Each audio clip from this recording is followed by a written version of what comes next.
Bienvenue à toi qui regarde ou écoute ce message. Si tu es ici aujourd'hui, ce n'est pas un hasard.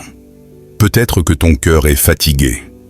Peut-être que tu traverses une période d'incertitude, de peur, de combat intérieur ou de découragement. Et pourtant, tu es toujours debout. Le psaume 27 est un cri de foi dans un monde rempli de menaces, de doutes et de pression. C'est un psaume qui ne nie pas les difficultés, mais qui proclame une vérité plus forte que la peur. Dieu est notre lumière, notre salut et notre refuge.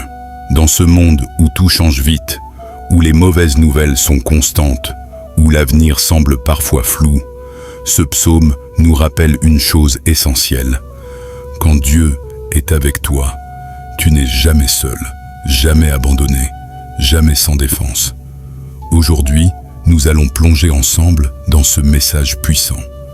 Prends ce temps comme un moment pour ton âme. Mets de côté les distractions. Ouvre ton cœur. Laisse ces paroles t'atteindre profondément. Avant d'aller plus loin, si ce genre de contenu t'encourage, t'apaise ou renforce ta foi, abonne-toi à la chaîne, active la cloche de notification et surtout, partage cette vidéo avec quelqu'un qui a besoin d'espérance aujourd'hui. Un simple partage peut changer une vie. Maintenant, respire profondément et entrons ensemble dans la force du psaume 27. Le Seigneur est ma lumière et mon salut. Le psaume 27 commence par une déclaration qui frappe fort, une affirmation de foi claire et sans hésitation. Le Seigneur est ma lumière et mon salut.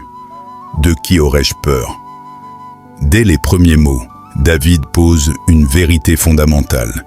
Il ne commence pas par parler de ses problèmes, ni de ses ennemis, ni de ses peurs. Il commence par qui est Dieu pour lui. Et cela change tout. La lumière, dans la Bible, symbolise la clarté, la vérité et la direction. Quand Dieu est ta lumière, cela signifie que même dans les moments de confusion, même lorsque tu ne sais plus quelle décision prendre, Dieu éclaire ton chemin. Il voit ce que toi, tu ne vois pas encore. Il connaît la sortie quand tu te sens enfermé. David dit aussi « Le Seigneur est mon salut ». Le salut, ce n'est pas seulement être sauvé d'un danger visible, c'est être délivré intérieurement. Être sauvé de la peur qui ronge, de l'angoisse qui oppresse, du découragement qui fatigue l'âme. Quand Dieu est ton salut, tu n'as plus besoin de porter seul le poids de ta vie. Puis David pose une question essentielle. De qui aurais-je peur? Ce n'est pas une question naïve. David connaît la guerre, la trahison, la fuite, les menaces. Mais il a compris une chose, la peur perd son pouvoir quand Dieu prend la première place. Il continue. L'Éternel est le soutien de ma vie. De qui aurais-je crainte? Le soutien, c'est ce qui empêche de tomber. Quand tes forces l'âme sont faibles, quand ton courage diminue, quand tu as l'impression de ne plus tenir debout, Dieu devient ton appui. Tu peux vaciller, mais tu ne t'effondres pas, parce que Dieu te soutient. Ce passage nous enseigne une vérité profonde. La foi ne supprime pas les combats, mais elle enlève la domination de la peur.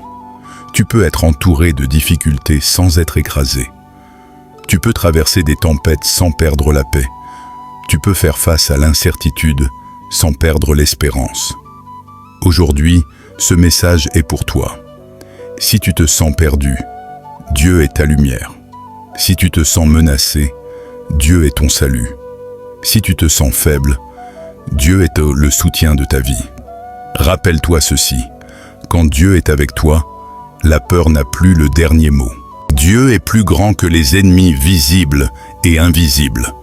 David poursuit le psaume 27 en parlant d'une réalité que personne ne peut nier, l'opposition. Il déclare « Quand des méchants s'avancent contre moi pour dévorer ma chair, ce sont eux qui chancellent et tombent. » Ces paroles ne viennent pas d'un homme qui vit dans le confort, mais d'un homme qui a connu la menace, la fuite, la trahison et la guerre. David sait ce que signifie être attaqué. Pourtant, il affirme quelque chose de renversant. Ceux qui viennent contre lui tombent avant lui. Pourquoi ? Parce que Dieu marche devant lui. Les ennemis ne sont pas toujours visibles. Parfois, ils portent des visages humains. Mais souvent, ils se cachent à l'intérieur. La peur constante, le doute qui ronge, les pensées négatives répétées, les blessures du passé qui refusent de guérir. Ces ennemis intérieurs peuvent être encore plus dangereux que les ennemis extérieurs. Ils fatiguent l'âme, volent la paix et paralysent la foi. Mais le psaume 27 nous rappelle une vérité essentielle. Aucun ennemi n'est plus fort que la présence de Dieu. David continue. « Si une armée se campait contre moi, mon cœur n'aurait aucune crainte. » Ce verset est puissant parce qu'il montre que la paix de David ne dépend pas des circonstances, mais de son cœur ancré en Dieu. La guerre peut être autour de lui, mais elle n'est pas en lui. Et c'est là toute la différence.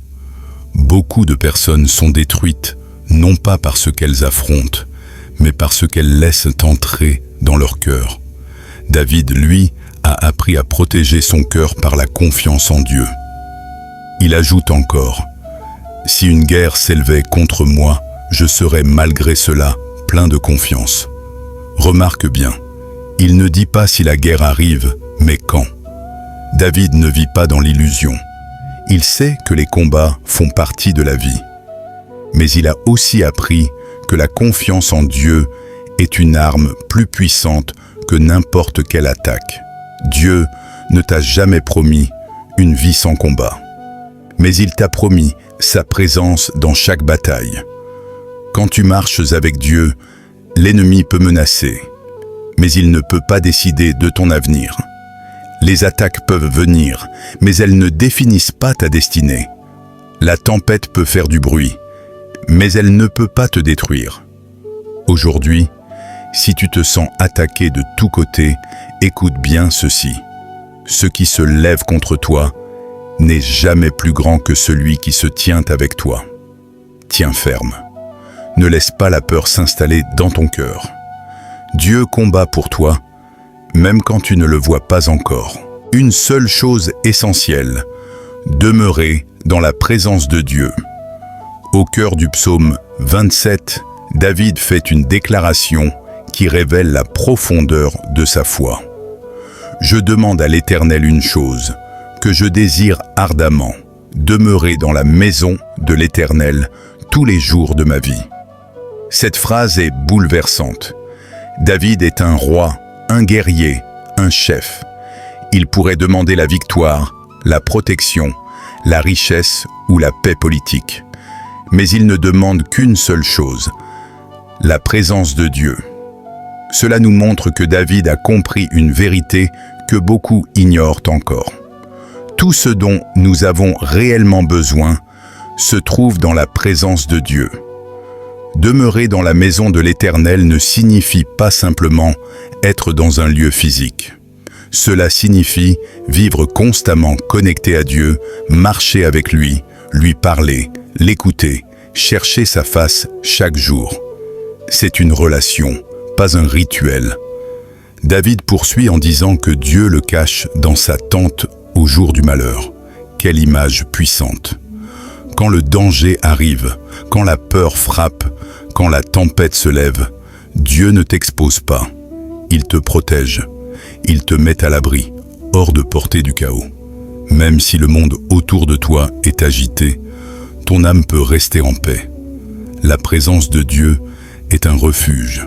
Elle n'empêche pas toujours les épreuves, mais elle empêche les épreuves de te détruire. Elle ne supprime pas les questions, mais elle apporte la paix au milieu de l'incompréhension.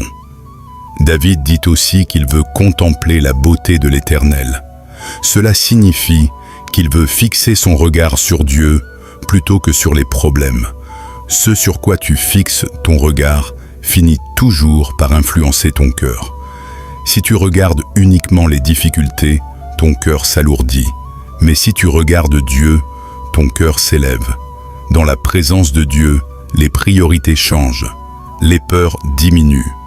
Les blessures commencent à guérir. Les forces se renouvellent. Beaucoup cherchent Dieu seulement quand tout va mal. David, lui, veut Dieu tous les jours de sa vie. Il a compris que la présence de Dieu n'est pas une solution d'urgence, mais une source permanente de vie. Aujourd'hui, ce message est pour toi. Si tu te sens exposé, Dieu est ton refuge. Si tu te sens vide, Dieu est ta source. Si tu te sens perdu, Dieu est ta direction. Prends du temps dans sa présence. Même quelques minutes peuvent transformer ta journée. Car là où Dieu est présent, la peur ne peut pas dominer. Une seule chose est nécessaire, demeurer près de lui. Espérer en Dieu, rester fort et ne pas abandonner. Le psaume 27 se termine par une exhortation simple, mais extrêmement puissante. Espère en l'Éternel, fortifie-toi et que ton cœur s'affermisse. Espère en l'Éternel. David ne termine pas ce psaume par une plainte, ni par une question, mais par un appel à l'espérance. Il sait que la vie peut être longue, difficile et parfois injuste. Il sait que certaines réponses tardent à venir. Pourtant, il insiste, espère en Dieu. Espérer en Dieu ne signifie pas fermer les yeux sur la réalité. Cela signifie refuser de laisser la réalité actuelle définir ton avenir. L'espérance biblique n'est pas un souhait fragile, c'est une confiance solide ancrée dans le caractère de Dieu. David dit aussi « Fortifie-toi ». Cela veut dire que la foi demande parfois un choix conscient. Tu n'as pas toujours envie d'être fort, mais tu peux décider de t'appuyer sur Dieu. La force dont parle David n'est pas une force humaine, c'est une force intérieure que Dieu donne à ceux qui lui font confiance. Puis il ajoute « Que ton cœur s'affermisse ». Le cœur, dans la Bible, représente le centre de la pensée, des émotions et des décisions. Quand ton cœur est affermi, tu ne te laisses plus emporter par chaque mauvaise nouvelle, chaque retard, chaque déception. Tu restes stable, enraciné, confiant. Attendre Dieu n'est pas facile. Mais attendre Dieu n'est jamais inutile. Même quand tu as l'impression que rien ne bouge, Dieu agit. Même quand tu ne vois pas de changement, Dieu prépare quelque chose. Même dans le silence, Dieu travaille en profondeur. Beaucoup abandonnent trop tôt. Ils lâchent juste avant la percée, juste avant la réponse, juste avant la victoire. Ce psaume nous rappelle que Dieu n'oublie jamais ceux qui espèrent en lui. Le temps de Dieu n'est pas toujours le nôtre, mais il est toujours parfait. Aujourd'hui, si tu te sens fatigué, ce message est pour toi. Ne baisse pas les bras, ne laisse pas la peur gagner, ne laisse pas le doute étouffer ta foi.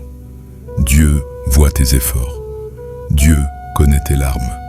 Dieu entend tes prières, même celles que tu n'arrives plus à formuler.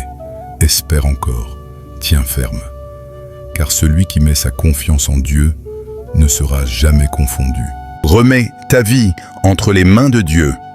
Nous arrivons à la fin de ce message, mais pas à la fin de l'action de Dieu dans ta vie. Le psaume 27 nous a rappelé une vérité essentielle. Quand Dieu est avec toi, tu n'as pas à vivre dans la peur. La lumière chasse les ténèbres, la foi fait taire l'angoisse. L'espérance relève celui qui est fatigué. Peut-être que ta situation n'a pas encore changé. Peut-être que les réponses tardent. Mais une chose est sûre, Dieu est toujours présent et il n'a pas cessé d'agir en ta faveur. Ce psaume n'est pas seulement un texte à lire, c'est une attitude à adopter chaque jour. Choisir la confiance plutôt que la peur. Choisir l'espérance plutôt que le découragement. Choisir la présence de Dieu plutôt que le bruit du monde. Avant de nous quitter, prenons un moment pour prier ensemble. Prière finale. Seigneur, nous te remercions parce que tu es notre lumière et notre salut. Quand la peur essaie de nous envahir, rappelle-nous que tu es avec nous. Quand nos forces faiblissent, soutiens-nous. Quand nous ne voyons plus clair, éclaire notre chemin. Nous remettons entre tes mains nos combats, nos inquiétudes, nos blessures et nos attentes.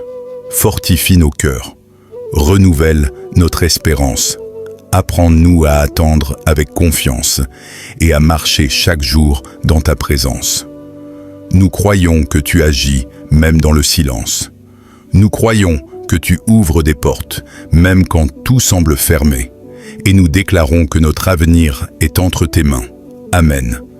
Si ce message t'a touché, n'oublie pas de t'abonner, de liker et de partager cette vidéo avec quelqu'un qui a besoin d'encouragement aujourd'hui. Que Dieu te bénisse abondamment et te remplisse de paix